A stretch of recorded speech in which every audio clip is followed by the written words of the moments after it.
So picture this in your mind. I'll try and either create a graphic in post-production or I'll find something online. If not, just use your make-believe, right? Use your imagination.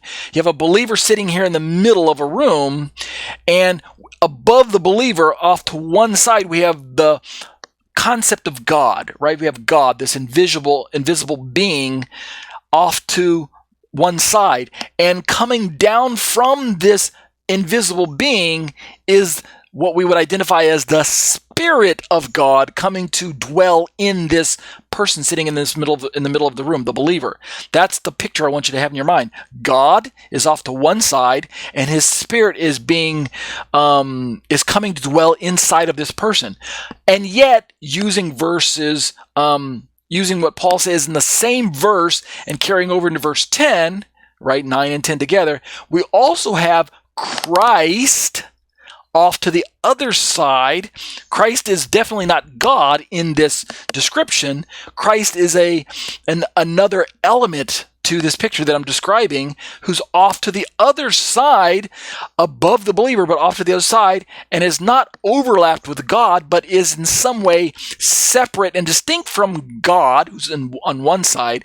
Christ is on the other side, and yet, Paul says, this Spirit comes from Christ to dwell in the same believers in the middle of the room. So that's the picture being painted by verse 9 and 10. You're not in the flesh, but in the Spirit, if in fact the Spirit of God dwells in you. Anyone who does not have the Spirit of Christ does not belong to Him, but if Christ is in you. So this is what we have to contend with. Paul could have easily written, anyone, in fact, if the Spirit of God dwells in you, anyone who does not have the Spirit of God does not belong to Him. But if God is in you, right? Theologically, that makes sense. There's nothing that any Trinitarian would object to, and I might add, there's nothing that any Unitarian would object to.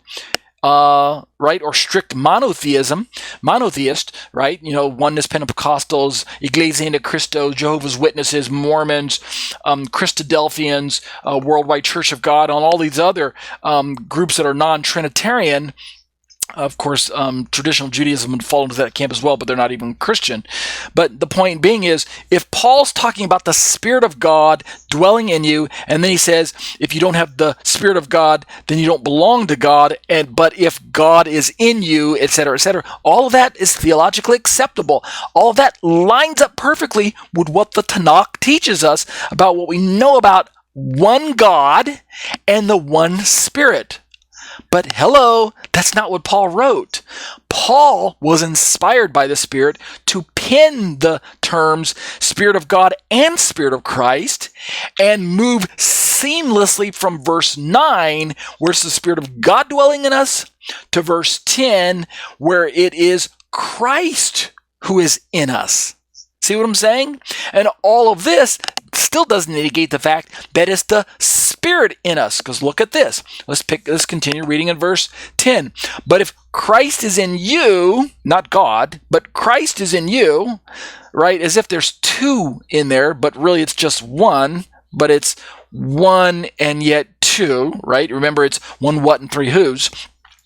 If Christ is in you, although the body is dead because of sin, the Spirit is life because of righteousness. And then in verse 11, he gets really funky. Look at verse 11. You guys are okay if I use the word funky there? Look at verse 11. If the Spirit of who? Of Him who raised Jesus from the dead dwells in you. Notice the equivocation. Notice the slight ambiguity. Let's pause and ask yourself a question. Who raised Jesus from the dead? Well, in its most normative application, it is God the Father who raised Jesus from the dead.